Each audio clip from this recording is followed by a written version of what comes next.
Hello student, welcome back. विद्यार्थी मित्रांनो, आज आपल्याला एक नवीन कन्सेप्ट शिकायची. कन्सेप्टचं नाव आहे स्ट्रक्चर ऑफ रूट हेअर.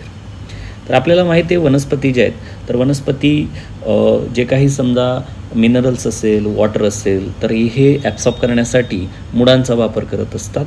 तर मुळांची जी काही रचना असते त्याच्या बाबतीत आपण या ठिकाणी चर्चा करणार आहोत. तर एक जनरली आपल्याला माहिती आहे की डायग्राममध्ये दाखवल्याप्रमाणे ही वनस्पती, या वनस्पतीला हे लिव्ज आणि रूट्स आहेत. रूट्सच्या मदतीनं वनस्पती जी तर ती जमिनीतनं पाणी आणि मिनरल्स म्हणजे खनिजे यांचं ॲब्सॉर्प्शन करत असते, म्हणजे शोषण करत असते. तर सगळ्यात अगोदर आपण टिपिकल रूटच्या बाबतीत जर विचार केला तर या ठिकाणी डायग्राममध्ये दिसते तुम्हाला टिपिकल रूटला 4 भाग असतात. त्याच्यातला पहिला जो भाग असतो त्याला आपण म्हणत असतो रिजन ऑफ मेरिस्टेमॅटिक. दुसरा जो भाग असतो ज्याला आपण म्हणत असतो रिजन ऑफ इलॉंगेशन. तिसरा जो भाग असतो त्याला आपण रिजन ऑफ ॲब्सॉर्प्शन म्हणत असतो. आणि चौथा जो भाग असतो तर त्याला आपण म्हणत असतो रिजन ऑफ मॅच्युरेशन. जनरली या ठिकाणी मुळांमध्ये जो काही रिजन ऑफ मेरिस्टेमॅटिक असतो त्या ठिकाणी सेल डिव्हिजन होत असते मेरिस्टेमॅटिक सेलचं, आणि इलॉंगेशनमध्ये या ठिकाणी ज्या काही सेल आहे त्यांची ग्रोथ होणार आहे. देन रिजन ऑफ ॲब्सॉर्प्शन जो असतो तर त्याच्यामध्ये ज्या काही सेल्स असतात तर त्या वॉटर ॲब्सॉर्ब करत असतात, मिनरल्स ॲब्सॉर्ब करत असतात, आणि जो एरियल पार्ट असतो त्याला आपण म्हणत असतो रिजन ऑफ मॅच्युरेशन.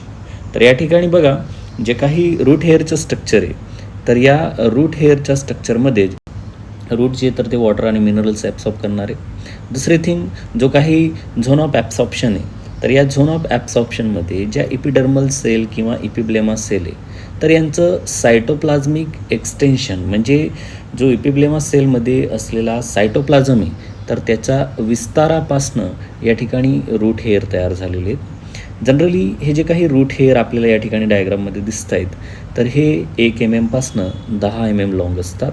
कलरलेस असतात, रंग नसतो त्यांना.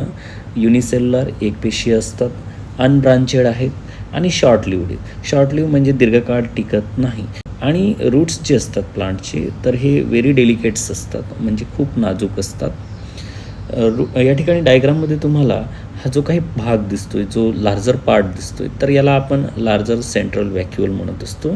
आणि या व्हॅक्यूलच्या आजूबाजूला या ठिकाणी सायटोप्लाझम आपल्याला पाहायला भेटते, प्लाझ्मा मेम्ब्रेन आपल्याला पाहायला भेटते, आणि सेल वॉलसुद्धा पाहायला भेटत असते.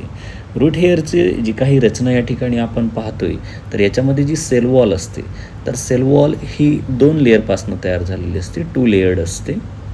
बाहेरचा जो लेअर असतो सेल वॉलचा तो पेक्टिनपासून तयार झालेला असतो, आणि आतमधला जो लेअर असतो तर तो सेल्युलोज या केमिकलपासनं तयार झालेला असतो.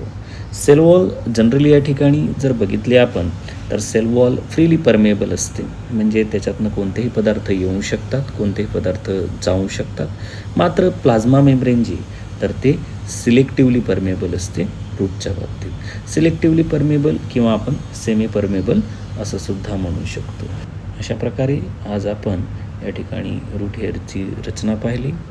व्हिडिओ आवडला असेल तर नक्की लाईक करा अँड डू सबस्क्राईब. थँक्यू.